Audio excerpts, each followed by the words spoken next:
Welcome to Kenton's videos. Enjoy the video. You start by waking the car and collecting baseline data. Use the Tesla app to confirm the vehicle is online, unlocked, and not in deep sleep.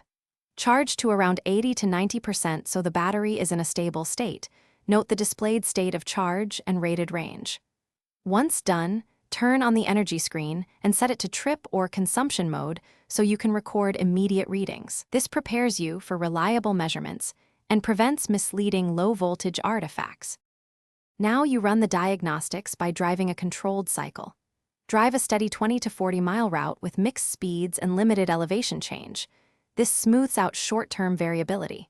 While driving, monitor the energy app graphs for WH per mile and watch how the ideal range compares to rated range.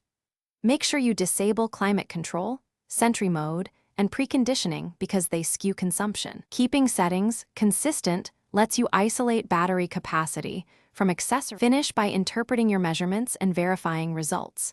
Compute usable kilowatt hours from WH per mile multiplied by miles driven, or compare the drop between rated and ideal range to estimate capacity loss. This gives you a percentage relative to expected original capacity.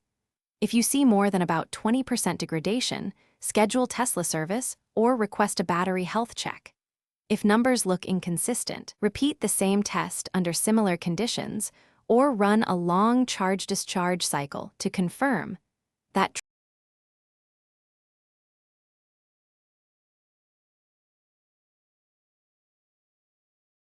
Thanks for watching. Consider subscribing if we helped you.